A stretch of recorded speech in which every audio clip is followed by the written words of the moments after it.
तो एक दूसरा विद्या धारण करने वाला कोई इंसान, उसने सुतारा को पाने के लिए सुग्रीव का रूप धारण कर लिया। तो सुग्रीव जैसा रूप बना करके वो उनके राज्य में घुस गया, उनके महल में घुस गया और सुग्रीव को बाहर कर दिया। अब दोनों में पहचानना मुश्किल हो गया, असली कौन नकली कौन। और तब श्री राम का उस तरफ जाना हुआ, तब वो सारी घटना बनी, तब उन्होंने उस ढंग का प्रयोग किया और जो नकली सुग्रीव था उसको मार गिराया, मार भगाया। वो भी मरा नहीं, चीखता चिल्लाता असली रूप धारण करके और फिर भाग गया।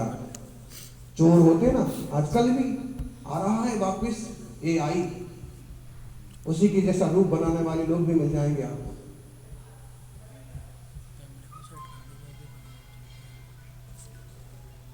फोटो में तो बनने ही लगा, हाँ वीडियो में बनने लगा। तो वो था कि उसका स्वयं रूप धारण करके तो वो अलग टाइप की घटना। ऐसे श्री राम का चरित्र है, अद्भुत अद्भुत उनकी मित्रता है। हनुमान से मित्रता की तो ठीक ढंग से निभाई, विभीषण से की तो जीतने के बाद भी लंका उसे सौंप दी।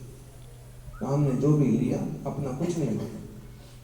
ढेरों विशेषताएं हैं, लेकिन उनका पूरा जीवन एक इंसान की तरह रहा।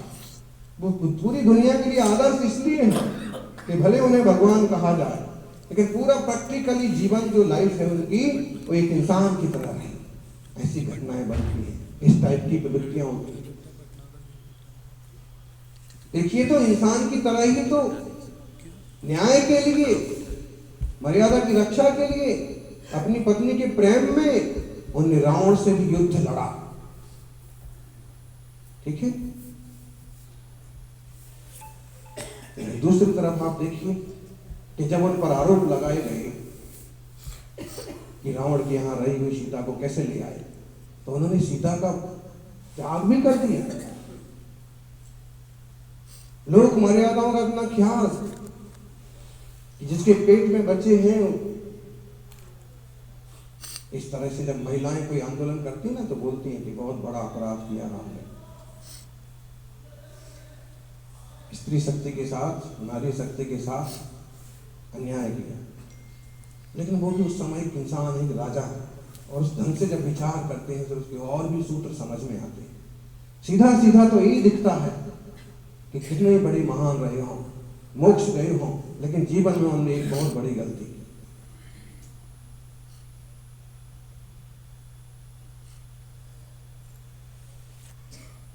वो भी वहां एक इंसान की तरह है।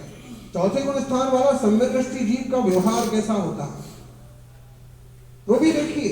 चाहे सम्यदृष्टि है, पर को पर जानता है, लेकिन जब सीता का हरण हो जाता है तो रोते हैं।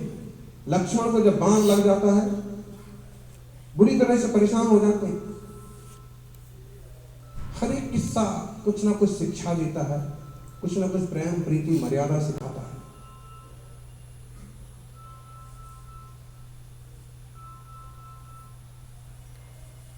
सौभाग्यशाली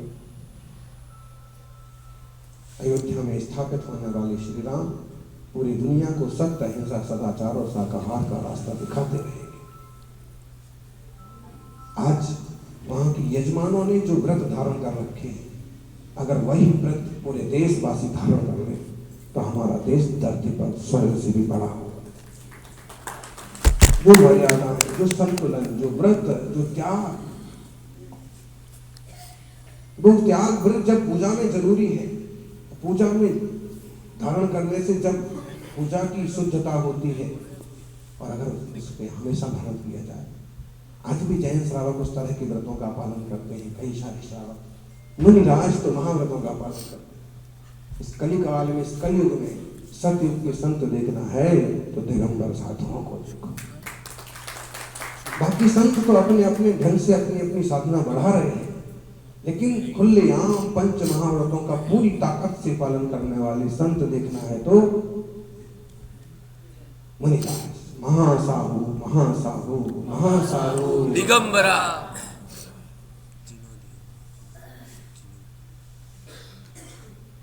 राम कहते हैं सब जन करहु परस्पर प्रीति राम सब जन करहि परस्पर प्रीति चलहि सधर्म निरत श्रुति नीति। भावना है सभी लोग आपस में प्रीति करें और सभी लोग स्वधर्म का पालन करें। स्वधर्म का पालन, स्वधर्म का अर्थ अक्सर कर लोग संप्रदाय कर लेते हैं कि वे जिन भगवान को मानते हैं, जिस देवी देवता के पीछे लगे हैं उसी को पकड़े रहें। लेकिन स्वधर्म का अर्थ वास्तव में निज धर्म है। निज धर्म माने निज चेतन का धर्म है। जैसे क्षमा वो हमारा स्वधर्म है, जैसे प्रीति हमारा स्वधर्म है, अहिंसा हमारा स्वधर्म है, क्रोध मान माया लोभ ये हमारा धर्म नहीं है, विकार और वासना ये हमारा धर्म नहीं है। तो इस चौपाई में कहा है कि सब जन करहि परस्पर प्रीति चलहि स्वधर्म निरत श्रुति नीति।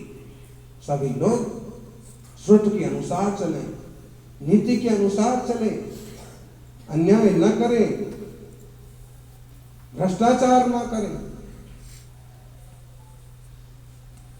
और ऐसे काम ना करें जिससे देश और समाज लज्जित हो। आज इस मंगल अवसर पर श्री ऋषभ देव की जन्मभूमि, श्री राम की जन्मभूमि और इस पूरे देश में तीर्थंकरों की जन्मभूमि और निर्वाण कल्याणकों की और तीर्थों की रक्षा सुरक्षा पूरी तरह से बनी रहे, उनका पुरातत्व बना रहे, इसी भावनाओं के साथ देशवासियों को शुभकामनाएं। सौभाग्यशाली जिन धर्म अत्यंत विस्तृत और विशाल है,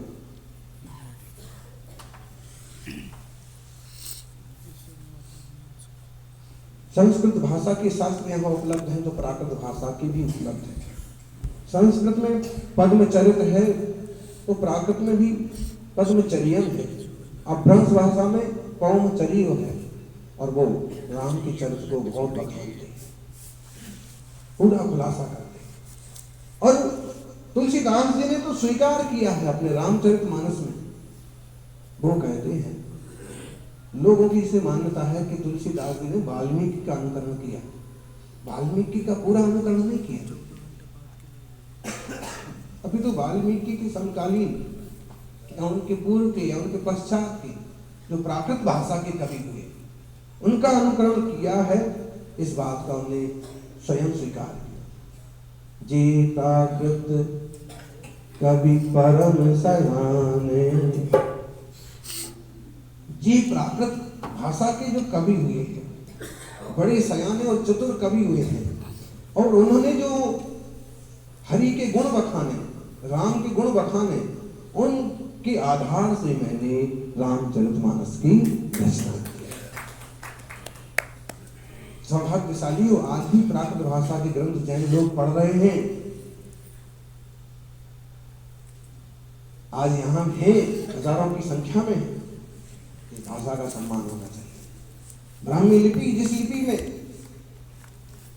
अनेक अनेक पुरातत्व लेख हैं, लिपि जीवंत होना चाहिए। जरा से अक्षर मात्रा से क्या फेर पड़ता है। मथुरा का कंकाली टीला बहुत प्राचीनतम स्तूप है और उसके लिए कहा जाता है कि वो हजारों साल पुराना होगा, इसलिए उसको देवस्तूप कहा जाता है। आज भी है, टूटा फूटा कैसा भी। और फिर एक जैनों में एक संप्रदाय, एक मुनियों का संघ चला करता था जिसका नाम था पंच स्तूपान्वय। और उस पंच स्तूपान्वय संघ में हुए जैनसेन जैसे आचार्य, हरिवंश के कर्ता।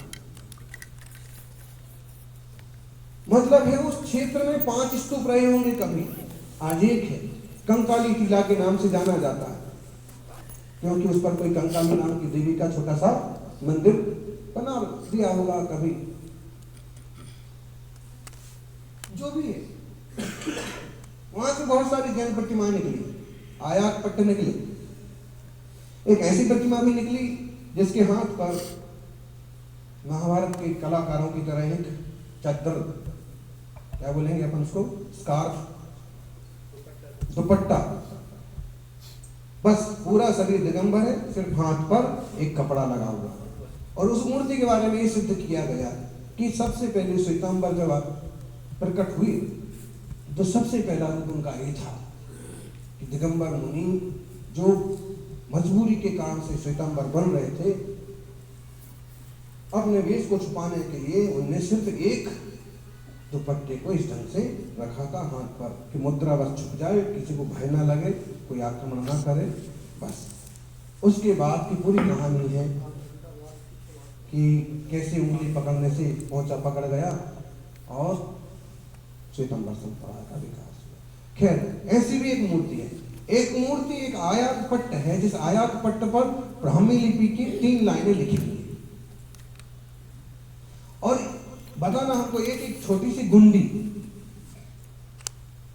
उसमें एक शब्द है प्रतिमा बोधवे ध्रुवम।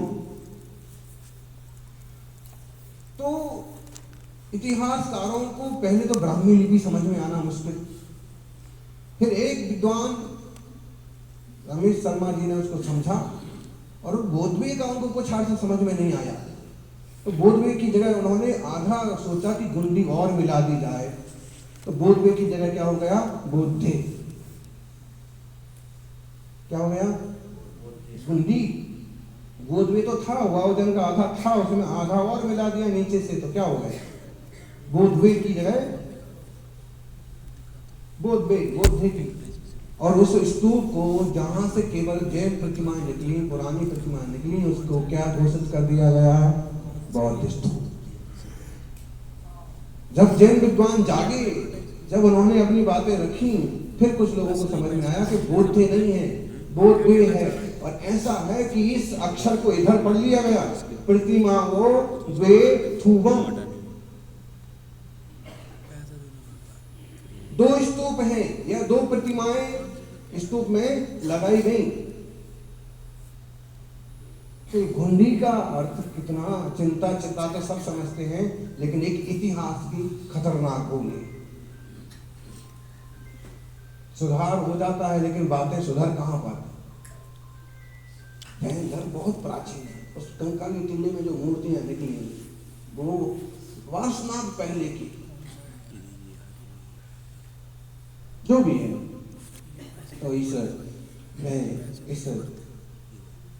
हम मानते हैं कि श्री राम भी इसी श्रृंखला में हुए हैं और ये दूर पूरा एक धारा में रहा आया है। फिर एक समय आया कि जब वैदिक और समण 2 धाराएं कहलाई और आज भी दोनों एक साथ चलती हैं, बहती हैं। जो भी है, यहाँ कुछ दिनेश जी के प्रश्न हैं। सम्यक दृष्टि नार की पूर्व जन्म के उपकारी के उपकार को किस रूप में देखता है? नार की है तो उपकार को भी अपकार ही समझता है, क्योंकि उसकी ज्ञान की, उसकी सोच की प्रवृत्तियां ही उल्टी चलती हैं।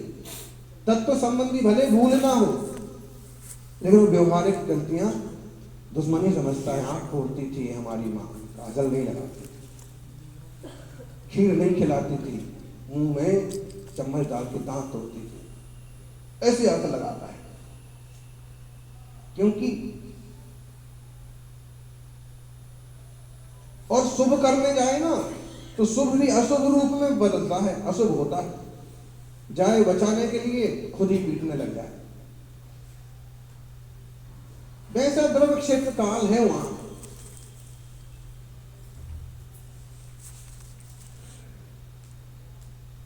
नार का नित्या शुभतर वेश्या वेदना देह वेदना विक्रिया।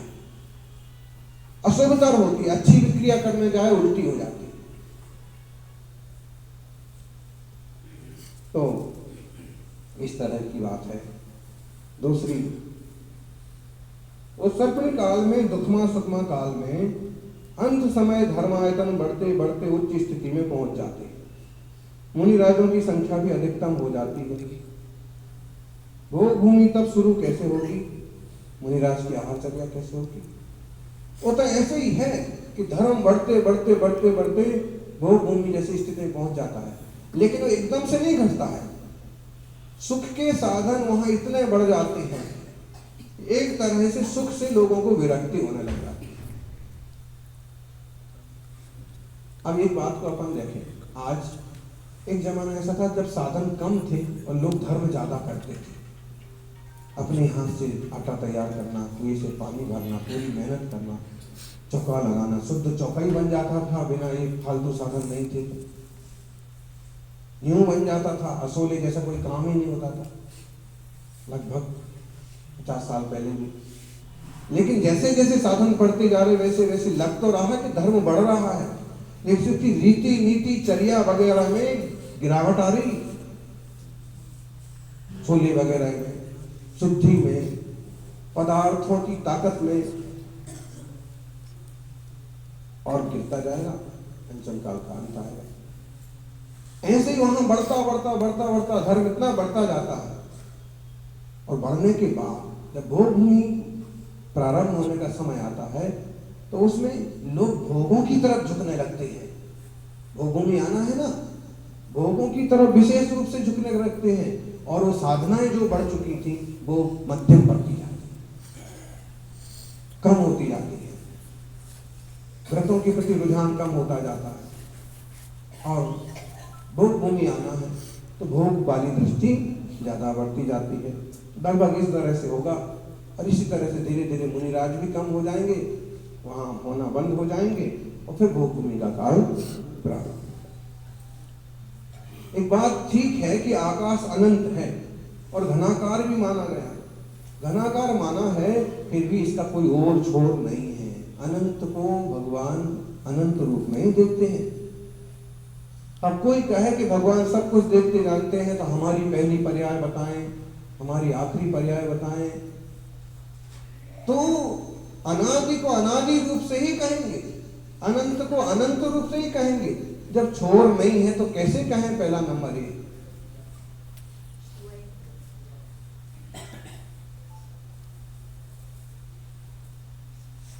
तद्भव मोक्षगामी तीर्थंकर भगवान केवल ज्ञानी है,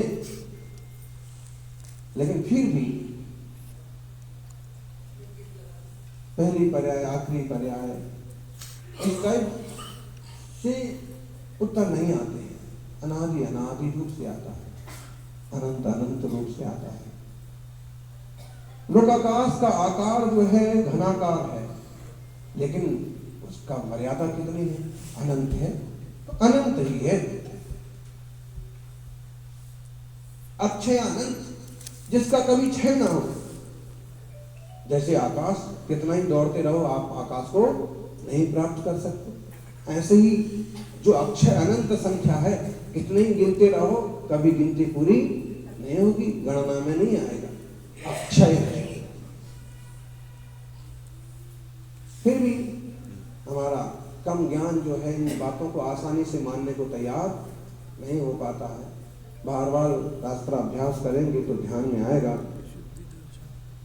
चाहे प्रकाश हो चाहे अंधकार, दोनों पुद्गल की पर्याय है, लेकिन लोक में प्रकाश के अभाव को अंधकार मान लिया जाता है। तब हम क्या ऐसा माने कि प्रकाश का अभाव होने पर प्रकाश के पुद्गल परमाणु ही अंधकारमय रूप से परिणम कर जाते?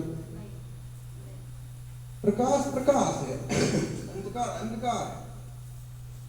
पुद्गल परमाणु में तेज भी है और अतेज भी है, तो संभव है कि उस तरह का निमित्त बनने पर, मिलने पर बहुत सारे अणु परमाणु स्कंद तेज रूप से परिणमित कर जाते हैं, और दूसरे तरह के निमित्त मिलने से वो अंधकार रूप परिणमित होते हैं। वैसे पुद्गल भी, प्रकाश भी पुद्गल की पर्याय है और अंधकार भी पुद्गल की पर्याय है, और ये खुद अपने आप में पुद्गल परमाणु प्रकाश रूप है, अंधकार रूप है। इसको और गंभीरता से समझा जा सकता है।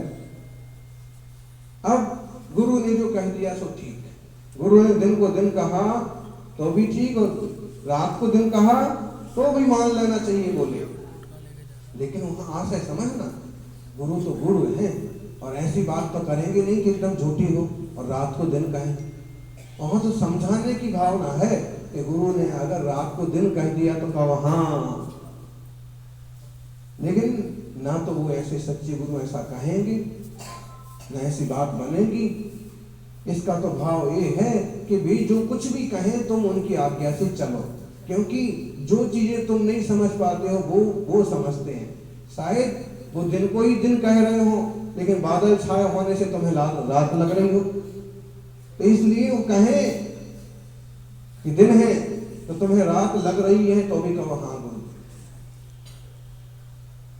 भाव इसका ये है कि गुरुजन सत्य कहते हैं, हितकारी वचन कहते हैं, अपेक्षाकृत वचन कहते हैं, और अभिप्राय पूर्वक किसी का अहित हो या झूठ हो ऐसी बात नहीं करते।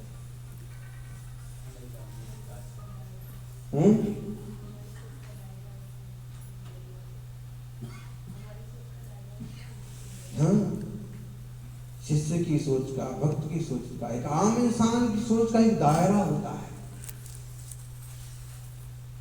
आम इंसान की सोच का एक दायरा होता है, लेकिन गुरु की सोच अपने आप में दरिया होती है,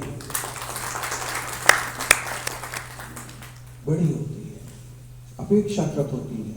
अब है अपेक्षा लगाओ तो यहाँ तो दिन है, अमेरिका में रात है, अमेरिका से, जापान से, कुवैत से लोग आशीर्वाद के लिए करते हैं। जैसे उनका कोई आया, महाराज जी से आशीर्वाद दिला दो, और यहाँ अपन 3 बजे आशीर्वाद, वहाँ वो आंखें में मलते उठते, और यहाँ 3 बजे दिन के, और वहाँ रात। सब तरह की बातें हैं। मूल तो अपन इतना समझे कि सच्चे संत, सच्चे हितैषी, हितकारी ही बोलते हैं। जिन धर्म तो जन जन का हित करने वाला है, अपार है, अथाह है। यहाँ बड़े बड़े सुंदर ग्रंथ हैं, उन सब ग्रंथों का अभ्यास किया जाए, पारायण किया जाए, तो निश्चित रूप से जीवन में कई तरह की अच्छाइयाँ पैदा हो जाएंगी। हमें तो ऐसे भी कहने में अच्छा लगता है कि आप कोई अच्छी सी रामायण बने तो जैन शास्त्रों की संशोधन करके भी, और जैन शास्त्रों के अंशों को उसमें जोड़ करके नए सिरे से एक नई रामायण बने, जिसमें दुनिया में एक इंसान जीना कैसे चाहिए वो भी मालूम पड़े, जो अभी की रामायण से भी मालूम पड़ता है। और उसमें साथ में ये भी मालूम पड़े कि इंसान जब समाधि मरण करे, जब इंसान संसार से जाए तो किस तरह से मुनि बन के समाधि हुआ। ये है कि वैदिकों ने आधा जीवन ले लिया और जैनों ने आधा ले लिया। जैनों के यहाँ खास रूप से तप त्याग की मान्यता है, और वहां पर खास रूप से राजपाट गृहस्थी के जीवन की मान्यता है। लेकिन आधा आधा से थोड़ी काम चलेगा, दोनों को जोड़ दिया जाए और एक अच्छे चरित्र की, एक संपूर्ण जीवन की रचना हो। हम सभी उन तीर्थंकर महापुरुषों, मर्यादा पुरुषोत्तम के पद चिन्हों पर चलते अपनी आत्मा को परमात्मा बनाए, यही मंगल भावना। जय बोलिए।